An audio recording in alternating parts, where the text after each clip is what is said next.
cobrindo uma área de 11 quilômetros quadrados, com um volume de 11 milhões de metros cúbicos, as águas do Rio São Francisco, antes irrequietas e revoltas, e agora aprisionadas entre os imensos paredões de concreto de 4 quilômetros de extensão, são orientadas para as turbinas subterrâneas sob um regime de vazão de 90 metros cúbicos por segundo, por cada um dos 3 postos adutores da primeira etapa.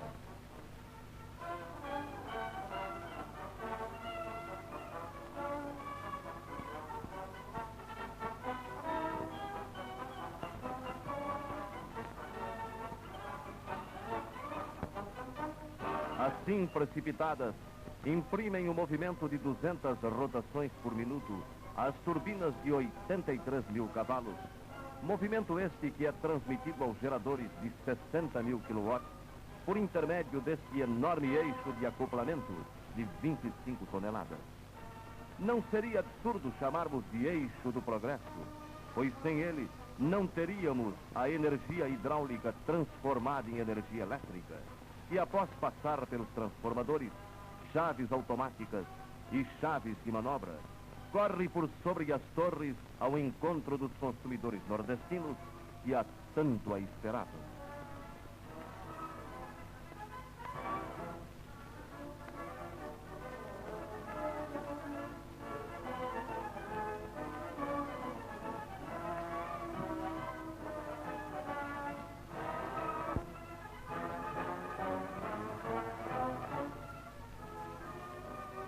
Devido ao número crescente destes consumidores e de indústrias que se iniciaram, a demanda tem aumentado de maneira tal que levou os dirigentes da CHESF a darem início à construção da segunda casa de máquinas, que fornecerá em futuro próximo mais 360 mil kW.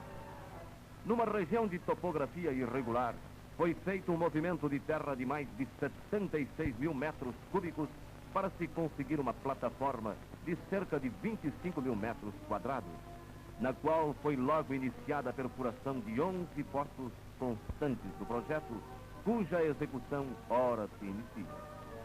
Paralelamente foram montados guindastes e máquinas, construída uma central de ar comprimido com 5 compressores elétricos, que podem fornecer individualmente 16 metros cúbicos de ar por minuto. Uma seção elétrica, onde são fabricados os refletores para a iluminação do canteiro, pequenas chaves e onde também são testados pequenos aparelhos. Uma seção de reparos de marteletes, que mantém 8 em serviço e 12 de reserva, prontos para qualquer emergência. Uma carpintaria, um depósito de lubrificantes para as máquinas e uma pequena oficina mecânica, além do escritório onde fica a chefia do canteiro.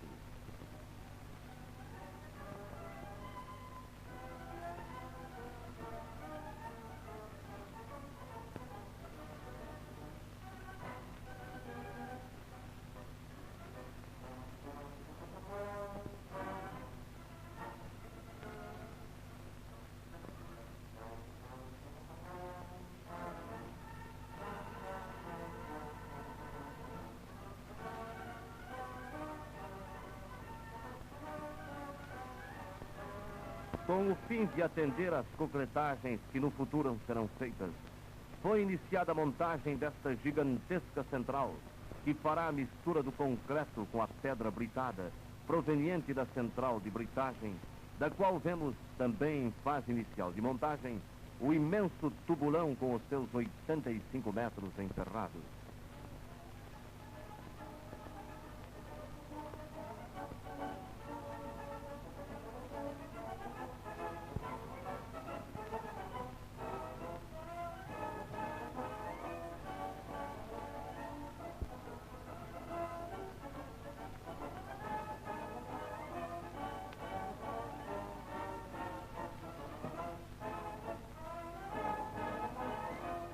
Na construção da segunda casa de máquinas não há tempo a perder.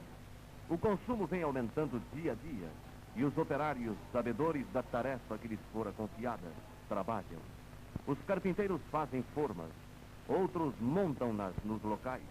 Os mecânicos montam máquinas e guindastes. Os ajustadores executam o seu delicado serviço. Os aguadores aguam o concreto novo para facilitar uma cura perfeita. Os pintores dão um aspecto melhor às peças gastas nos primeiros 7 anos de serviço. E a turma da topografia marca novos pontos, eixos dos postos que serão abertos. É o homem que trabalha, cada um na sua especialidade, todos eles contribuindo para o mesmo fim.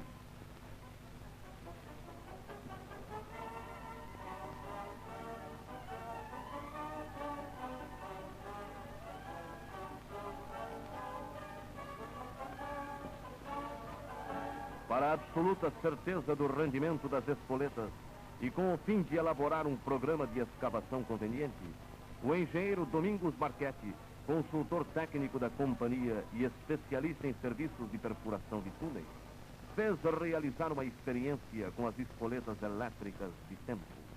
Achava-se presente o engenheiro Alves de Souza, presidente da companhia, que não só aí, mas também em todos os demais setores de serviço, faz a sua fiscalização diária quando se encontra em Paulo Afonso. Chamamos a atenção dos espectadores para a sequência de explosão. Nesta segunda experiência que vemos, as espoletas estavam vestidas com meia banana de dinamite.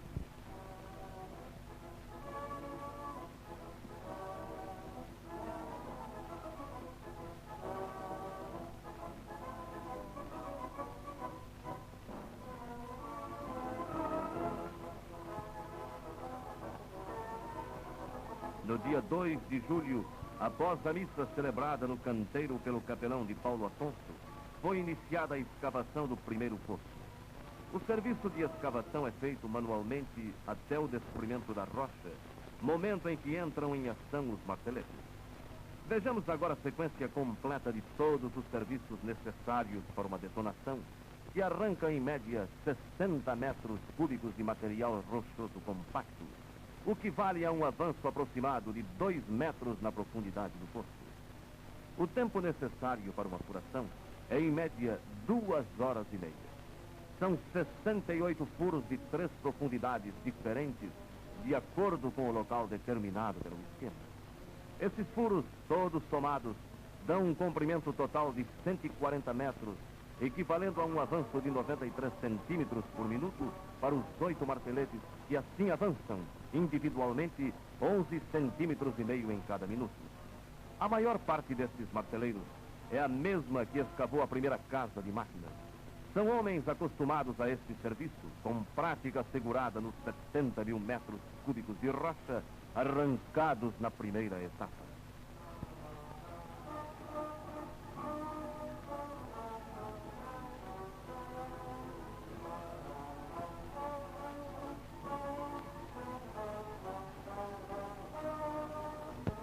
Após terminada a furação, é iniciado o carregamento dos furos com dinamite. Este serviço obedece também o esquema de acordo com o resultado que se queira obter. Assim é que em alguns furos são colocadas cargas mais fortes que nos outros, somando um total que varia entre 80 e 90 quilos de explosivo por cada fogo.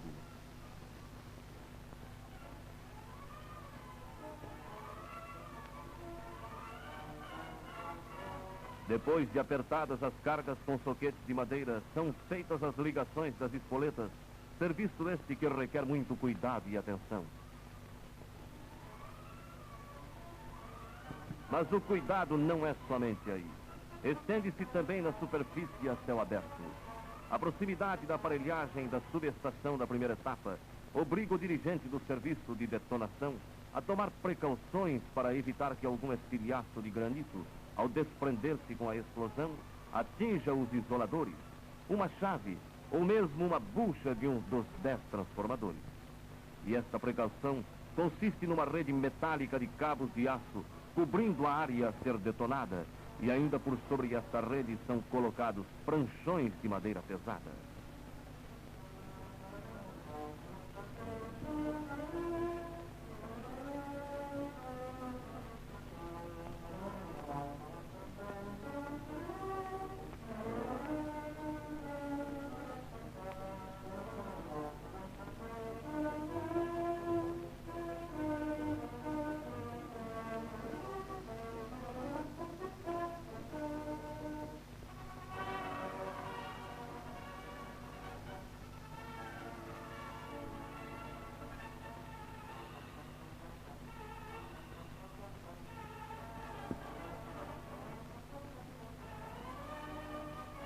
Terminada esta proteção, é dado aviso de fogo.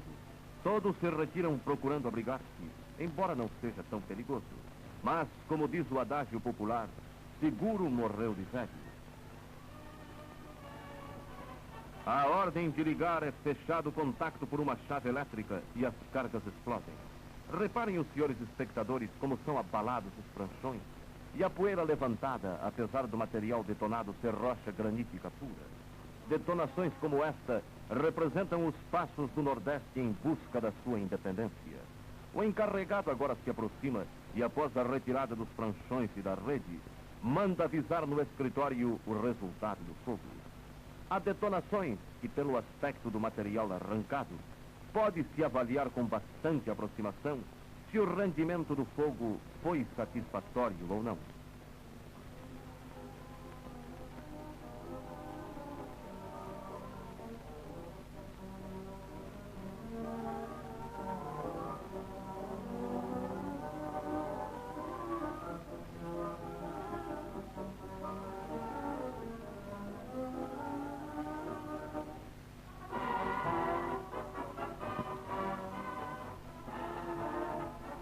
Entra agora em ação a turma da limpeza.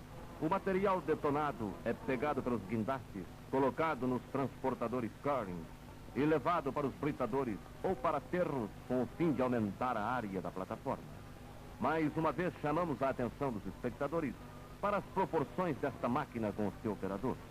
Na gíria operária de Paulo Afonso, esta máquina é conhecida como Coringa e o seu operador é o Coringueiro.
Os poços, ao atingirem a profundidade entre 8 e 9 metros, têm as bocas protegidas por um anel de concreto com um volume aproximado de 100 metros cúbicos.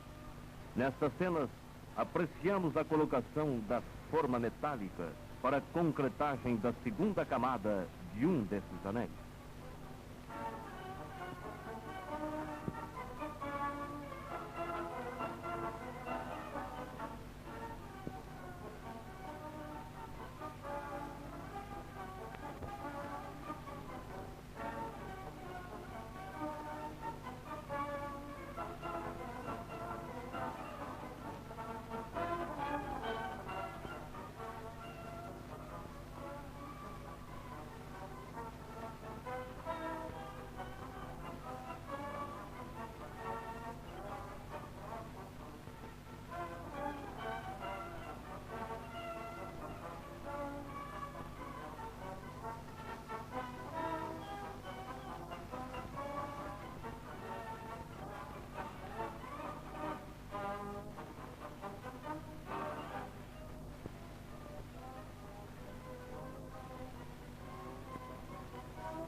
O programa de escavação da segunda etapa é extenso.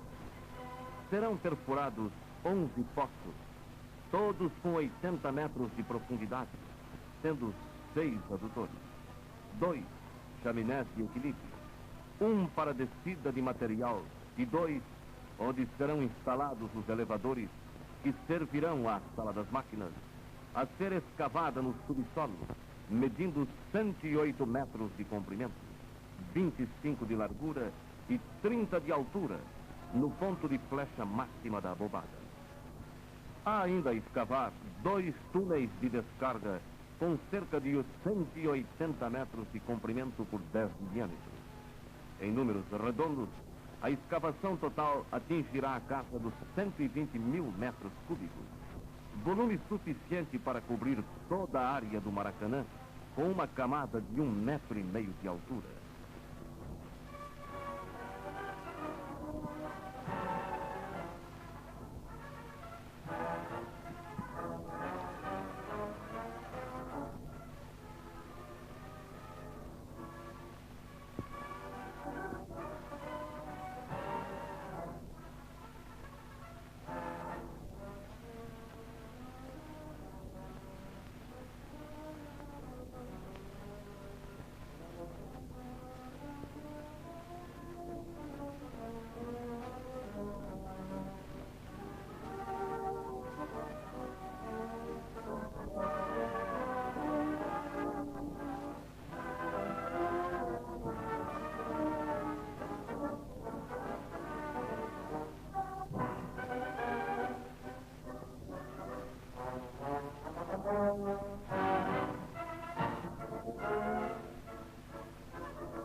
A construção da segunda casa de máquinas da usina hidroelétrica de Paulo Afonso é a confirmação da independência do Nordeste brasileiro.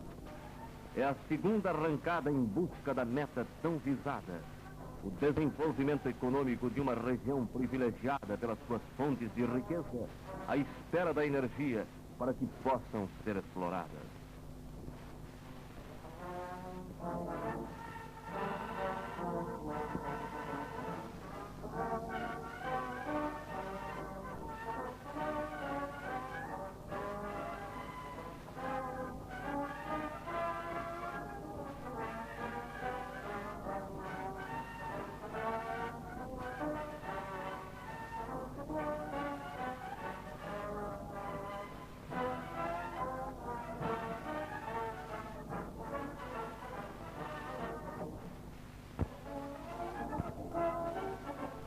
O entusiasmo, o esforço e a dedicação dos que trabalham na ampliação das disponibilidades desta fonte de energia elétrica são os mesmos que assistimos nos primeiros 7 anos de serviço, com lutas, sacrifícios e até mesmo perda de vidas. Brasileiros de todos os pontos, de todas as condições sociais e das mais variadas profissões, do norte, do sul, o homem da cidade, o homem do sertão, o analfabeto, o semi-analfabeto, o alfabetizado, o motorista, o marteleiro, o mecânico, o preto, o branco, moços e velhos, o operador de escavadeira, enfim, todos juntos, irmanados em Paulo Afonso, embora alguns não percebendo o alcance da sua colaboração nesse empreendimento, trabalham por um mesmo ideal, a grandeza do Brasil.